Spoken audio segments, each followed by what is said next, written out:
جس کے بارے میں سورہ بنی اسرائیل کی آیت نمبر 82 میں اللہ تعالیٰ نے فرمایا وَلَا يَزِدِ الظَّالِمِينَ إِلَّا خَسَارًا، اور قرآن مجید نہیں اضافہ کرتا ظالموں کو مگر نقصان، خسارے میں۔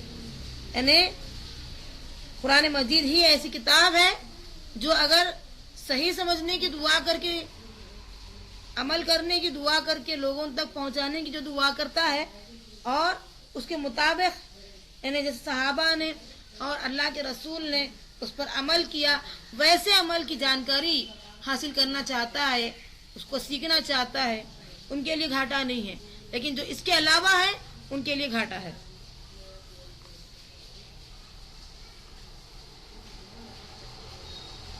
اور سورہ حامیم اور سجدہ کی آیت نمبر 44 میں اللہ رب العالمین نے فرمایا اور وہ لوگ جو ایمان نہیں لاتے ان کے لیے قرآن کانوں کی گرانی اور آنکھوں کی پٹی ہے، یعنی قرآن ان کے کانوں پر گراں گزرتا ہے اور آنکھوں پر پٹی لگا دیتا ہے۔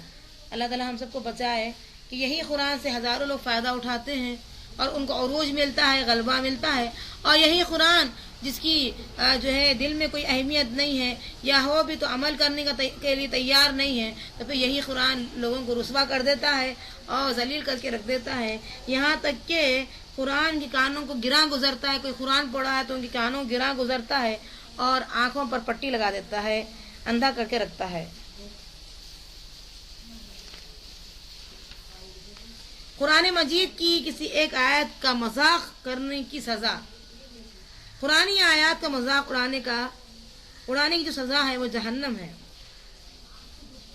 جس کے بارے میں سورہ کہف کی آیت نمبر 106 اللہ تعالیٰ فرماتے ہیں ذَلِكَ جَزَاؤُهُمْ جَهَنَّمْ بِمَا كَفَرُوا وَاتَّخَذُوا آيَاتِي وَرُسُلِي هُزُوًا، یہ جہنم کی سزا انہیں اس کے لیے دی جا رہی ہے کہ انہوں نے کفر کیا اور میری آیات اور میرے رسولوں کا مذاق اڑایا۔ اللہ تعالیٰ ہم سب کو بچائے رکھنا ایسے برے عمل سے۔ قرآنی آیات کا مذاق اڑانے والوں کو قیامت کے روز ذلیل اور رسوا کرنے کے لیے بھی کسی بھولی بصری چیز کی طرح نظر انداز کر دیا جائے گا۔ اس کے بارے میں اللہ تعالیٰ سورہ جاسیہ کی آیت نمبر 34-35 میں بیان کیا اور ان سے کہا جائے گا کہ آج ہم تمہیں ایسے بھلا دیں گے جیسے تم نے دنیا میں آج کے دن کی ملاقات کو بھلا دیا تھا، تمہارا ٹھکانہ جہنم ہے اور تمہارا کوئی مددگار نہیں۔ یہ سزا ہے اس جرم کی کہ تم نے اللہ کی آیات کا مذاق اڑایا اور دنیا کی زندگی نے تم کو دھوکے میں ڈال رکھا اور تم یہ سمجھتے رہے کہ ہماری اس بکواس کا کوئی حساب کتاب لینے والا نہیں ہے۔ آج کے روز انہیں نہ جہنم سے نکالا جائے گا نہ ہی انہیں توبہ کی اجازت دی جائے گی۔ اندازہ کیجئے رب العالمین جب ہمیں بھلا دے گا کیا مقام ہوگا ہمارا۔ آج ہم دیکھتے ہیں کہ اللہ تعالیٰ کی باتوں کو ہم یوں ہی بھلائی دیتے ہیں، جیسے کہ وَقِيلَ الْيَوْمَ نَنْسَاكُمْ كَمَا نَسِيتُمْ لِقَاءَ يَوْمِكُمْ هَذَا وَمَأْوَاكُمُ النَّارُ وَمَا لَكُمْ مِن نَاصِرِينَ۔ کتنی بھاری آیت آئی ہے۔ کہا جائے گا آج تمہیں ایسا بھلا دیں گے جیسے تم نے دنیا میں آج کے دن کی ملاقات کو بھلا دیا۔ اب لہٰذا ٹھکانہ کیا بنا؟ جہنم تمہارا ٹھکانہ ہے اور وہاں مددگار کوئی نہیں پائیں گے تم۔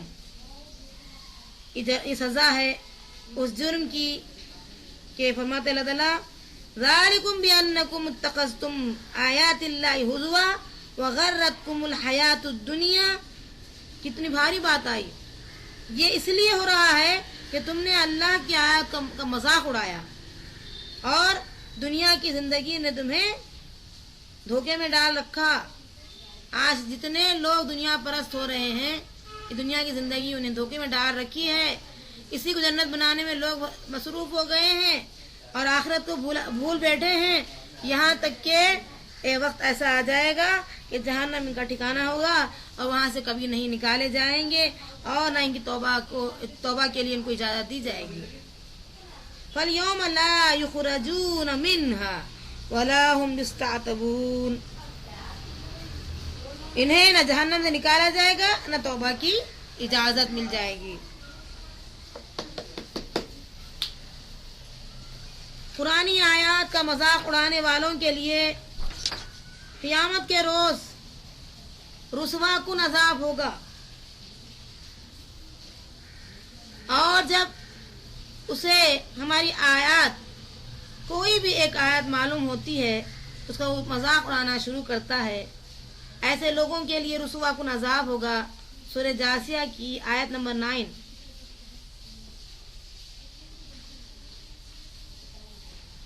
پرانی آیات کا مذاق اڑانے والوں کا دنیا اور آخرت میں بدترین انجام ہوگا. پھر جن لوگوں نے برائیاں کی آخرکار ان کا انجام بھی برا ہوگا. انہوں نے برائی کی، اللہ کی آیات کو جھٹلایا اور ان کا مذاق اڑایا. سورہ روم کی آیت نمبر 10. غور کریے، قرآن مجید کی کسی آیت کا استہزاء یا کسی حکم یا قانون یا فیصلے کا مذاق یا رسول اللہ صلی اللہ علیہ وسلم کی کسی حدیث یا حکم یا فیصلے کا مذاق یا رسول اللہ صلی اللہ علیہ وسلم کی کسی سنت کا مذاق، یہ سب باتیں اسی حکم میں آتی ہیں. سورہ لقمان کی آیت نمبر 6 میں اللہ فرماتے ہیں وَمِنَ النَّاسِ مَن يَشْتَرِي لَهْوَ الْحَدِيثِ لِيُضِلَّ عَن سَبِيلِ اللَّهِ بِغَيْرِ عِلْمٍ وَيَتَّخِذَهَا هُزُوًا أُولَٰئِكَ لَهُمْ عَذَابٌ مُّهِينٌ. اور لوگوں میں سے کوئی ایسا بھی ہے جو بیہودہ باتیں خریدتا ہے تاکہ لوگوں کو بغیر علم کے گمراہ کرے اور اللہ کی آیات و مذاق اڑائے. ایسے لوگوں کے لیے رسوا کن عذاب ہے. اللہ تعالی ہم سب کو بچائے رکھنا کہ جو لوگ بیہودہ باتیں خریدتے ہیں، مطلب یہ ہے کہ بنی اسرائیل میں کچھ لوگ ایسے ہی تھے کہ جو ہے اپنی مرضی سے فتوے دیا کرتے تھے اور بیکار کی باتیں پیسوں کی خاطر دنیا کمانے کی نیت سے غلط فتوے دیتے تھے، لوگوں کے دماغ کے حساب سے فتوے دیتے تھے. اور یہ لوگ اللہ تعالیٰ بتا دیا ہے اس دنیا کے اندر کہ ان کو جو ہے ان سے ہم ہر رکعت میں دعا کرتے ہیں اللہ تعالیٰ بچائے رکھنا. غیر المغضوب علیہم ولا الضالین، نہ صرف ان سے بچائے رکھنا ہم کو بلکہ جو حد سے آگے بڑھ کر نیکی سمجھ کر کرنے لگے. عیسائی لوگ جو نیکی سمجھ کر کے اپنے جانوں پر ظلم کیا، جس حق کو اللہ نے ان کے لیے رکھا اس کو اپنے لیے خامخواہ حرام کر لیا، حلال کو حرام، جائز کو ناجائز قرار دے دیا.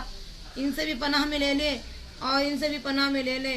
تو اللہ نے جو ضربت علیہم الذلۃ والمسکنہ وباءوا بغضب من اللہ، یہ جو باتیں آئی ہے اس سے اندازہ کیجئے کہ نبی اکرم صلی اللہ علیہ وسلم کیا فرماتے ہیں کہ یہ وہ لوگ ہیں جو ہے اللہ کے جو ہے غضب کے شکار بن چکے ہیں. یہ اصل میں اللہ تعالیٰ کے حلال کو حرام، حرام کو حلال قرار دیے، اس وجہ سے اللہ نے انہیں یہ مقام دیا.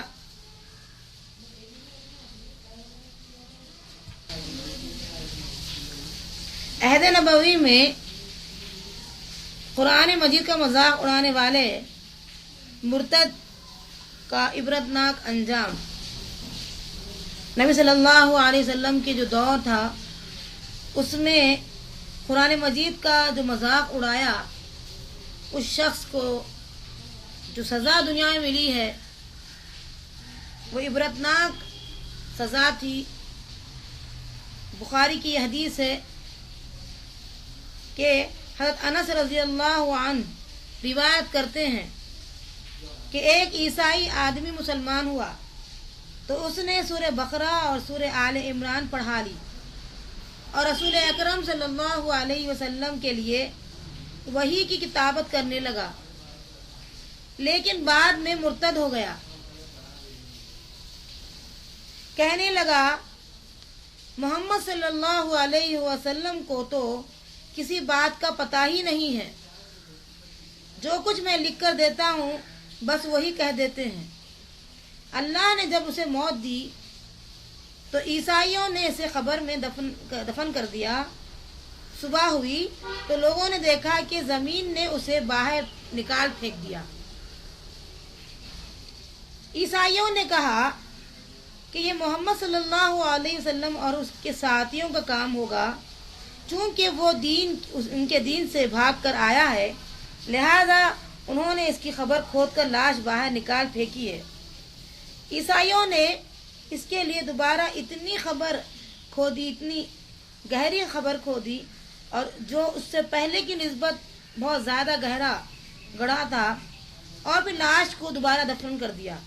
جب صبح ہوئی تو لوگوں نے دیکھا کہ زمین نے اسے پھر باہر نکال پھینک دیا۔ عیسائیوں نے پھر الزام لگایا کہ یہ محمد صلی اللہ علیہ وسلم اور ان کے ساتھیوں کا ہی کام ہے، چونکہ وہ دین سے بھاگ کر آیا ہے، لہٰذا انہوں نے اسی خبر کھود کر کے اس کی لاش کو باہر بار بار نکال پھینک رہے ہیں۔ عیسائیوں نے تیسری مرتبہ اس کے لیے خبر کھودی اور اتنی گہری بنائی جتنی گہری وہ بنا سکتے تھے۔ جب صبح ہوئی تو لوگوں نے دیکھا کہ زمین نے اسے پھر باہر نکال پھینک دیا۔ تب انہیں یقین ہو گیا کہ یہ مسلمانوں کا کام نہیں ہے بلکہ اللہ کا عذاب ہے، چنانچہ عیسائیوں نے اس کی لاش ایسے ہی چھوڑ دی۔ اسے بخاری نے روایت کیا۔ تو اس عبرتناک انجام سے یہ بات واضح ہوئی ہے کہ قرآن کا مذاق اڑانا، منمانی باتیں بیان کرنا، اپنی طرف سے تفسیر کرنا کیسے یہ برے کام ہے۔ اللہ ہم سب کو بچائے رکھنا۔ علم حاصل کیجئے، صحیح علم حاصل کیجئے، اس کا فائدہ یہ ہوگا کہ انشاءاللہ ہم شیطانی جو وسوسے ہیں، خیالات ہیں، فاسد جو سوچ اس نے بنائی ہے، طرح طرح سے اس نے جہنم میں داخل کرنے اور جنت سے نکالنے کی جو کوششیں آدم سے شروع کی ہے اور ان کے اولاد سے بھی کر رہا ہے، اس سے آپ الرٹ رہیے۔ اس سے اندازہ ہوگا کہ جب تک کہ ہمیں صحیح علم حاصل نہ ہو، تحقیق نہ ہو، اور اگر ہمارے پاس اتنا ہمارے بس کی بات نہیں ہے تو ان لوگوں سے جنہوں نے تحقیق کی ہے، محنتیں کی ہے اور باضابطگی سے انہوں نے اس فن سے جو ہے نبی اکرم صلی اللہ علیہ وسلم نے جو کیا ہے اور صحابہ نے جو سنا ہے، عمل کیا ہے، وہاں تک پہنچے، ان سے معلومات حاصل کیجئے، تو انشاءاللہ ایسا کرنے سے فائدہ ہوگا۔ کیونکہ ہم جب تک کہ صحیح علم حاصل نہیں کریں گے، صحیح عمل نہیں کر پائیں گے، اس سے ذاتی نقصان زیادہ ہوگا۔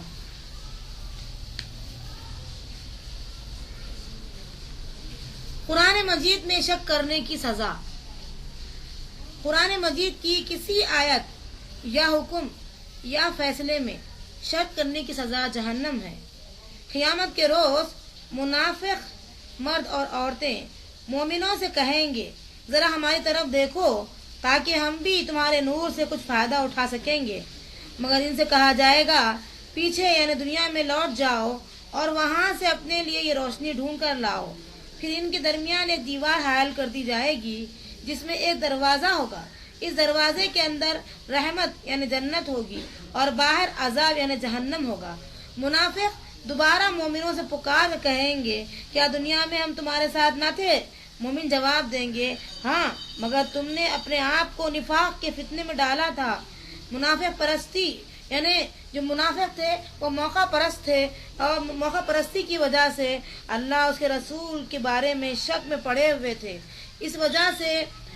اور دوسرا جھوٹی توقعات یعنی اسلام مسلمانوں کو مٹانے کی جو کوششیں تم نے کی ہے، جو تمہیں فریب دی، دھوکہ دی، یہاں تک کہ اللہ تعالیٰ کا فیصلہ یعنی موت آ گیا، موت کا وقت آ گیا اور آخرکار وہ بڑا دھوکہ باز یعنی شیطان تمہیں اللہ کے معاملے میں دھوکہ دیتے رہا، لہذا آج نہ تم سے کوئی فدیہ قبول کیا جائے گا، نہ کافروں سے تمہارا یعنی کافروں سے بھی قبول نہیں کیا جائے گا اور تم سے بھی نہیں کیا جائے گا۔ تمہارا ٹھکانہ جہنم رہے گا، وہی جہنم تمہاری ساتھی ہے اور بدترین انجام کے اعتبار سے جگہ ہے۔ سورہ حدید کی آیت نمبر 13 سے لے کے 15 تک بیان کی گئی ہے۔ اس سے اندازہ کیجئے بدترین انجام ہوگا اور کیسا وقت ہوگا۔ قرآن مجید واضح کر رہا ہے کہ شک کرنے سے کیا مراد ہے۔ قرآن مجید جو نازل ہوا ہے وہ اللہ کی طرف سے ہوا، اس میں شک نہیں ہونا چاہیے۔ وہ اللہ کی طرف سے، بے شک وہ اللہ کی طرف سے نازل ہوا ہے۔ قرآن مجید جو واقعات بیان کیے ہیں ان کی صداقت میں شک نہیں ہونا چاہیے۔ قرآن مجید جو واقعات بیان کیا ہے وہ سچ ہے اس میں کوئی جھوٹ کا شبہ نہیں ہے۔ قرآن مجید جو احکام دیے گئے ہیں قرآن مجید کے اندر، ان میں انسانیت کی فلاح اور نجات ہونے کے بارے میں شک کرنا، یعنی جو لوگ یہ سمجھتے ہیں کہ قرآن مجید جو بیان کر رہا ہے انسانیت کی کامیابی ہے اس کے اندر اور نجات کا ذریعہ ہے، اس میں اگر اس کو شک آ گیا تو وہ بھی مراد ہے۔ توحید اور رسالت اور آخرت کے بارے میں جو عقائد بیان کیے گئے ہیں ان میں شک کرنا۔ قرآن جو کہہ رہا ہے توحید یہ ہے، ہاں محمد رسول اللہ صلی اللہ علیہ وسلم یہ ہے اور آخرت کا یہ معاملہ ہوگا، اس میں اگر شک کیا ہے تو وہ بھی اس کے جو زمرے میں آ جائے گا۔ قرآن مجید جو بیان کیے گئے معجزات کے بارے میں شک کرنا، جو بھی قرآن مجید معجزات بیان کیا ہے، جیسے جو ہے قرآن نے یہ کہا کہ اللہ نے موسیٰ علیہ السلام کو اسی سمندر میں جس میں کہ غرق کیا فرعون کو، وہ اسی سمندر سے نجات بھی دی موسیٰ علیہ السلام کو۔ یہ کئی معجزات اللہ نے دکھائے۔ ابراہیم علیہ السلام کو آگ ٹھنڈی کر دی گئی، ان کے اوپر آگ وغیرہ وغیرہ۔ کائنات کے بارے میں بیان کیے گئے ابدی حقائق، مثلا سورج ہے، چاند ہے اور دیگر سیاروں کی حرکت میں شک کرنا، یہ سب شامل ہو جاتے ہیں۔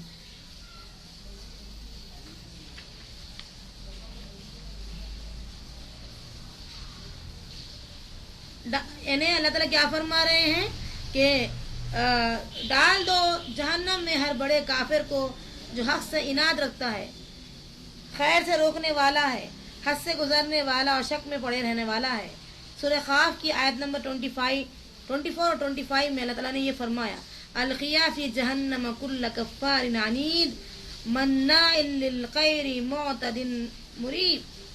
بڑی بھاری بات آ رہی ہے کہ ایسے لوگوں کو جہنم میں ڈال دو جو بڑے کافر ہیں، جو حق سے عناد رکھتے ہیں، دشمنی رکھتے ہیں اور خیر سے روکنے والے ہیں، حد سے گزرنے والے ہیں اور شک میں پڑے رہنے والے ہیں۔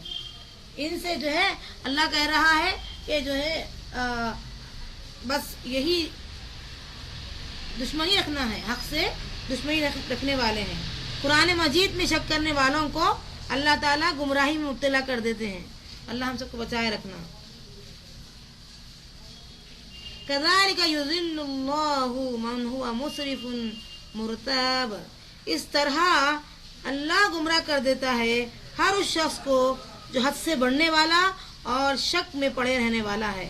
سورہ مومن کی آیت نمبر 34 میں اللہ نے وضاحت کر دی، ہر اس شخص کو جو ہے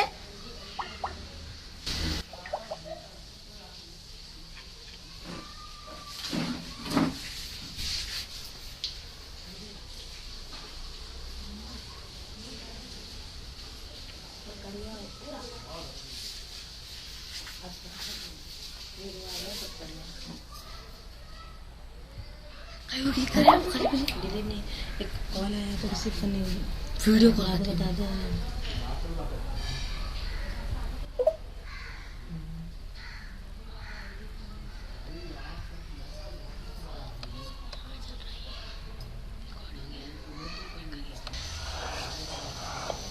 اسی طرح اللہ گمراہ کرتا ہے ہر اس شخص کو جو حد سے آگے بڑھنے والا اور شک میں پڑے رہنے والا ہے۔ سورہ مومن کی آیت نمبر 34۔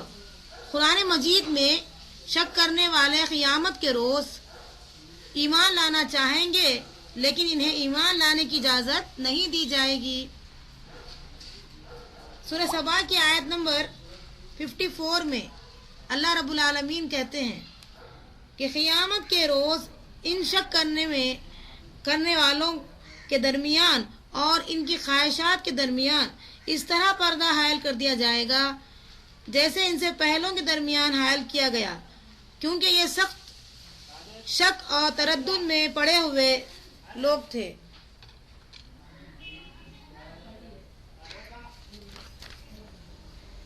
دنیا میں قرآن مجید سے جو اعراض کر رہے ہیں دنیا میں ان کو سزا دی جائے گی۔ قرآن مجید سے اعراض کرنے والا دنیا میں تکلیف دہ زندگی بسر کرے گا۔ ومن اعرض عن ذکری فإن له معیشۃ ضنکا ونحشرہ یوم القیامۃ اعمی۔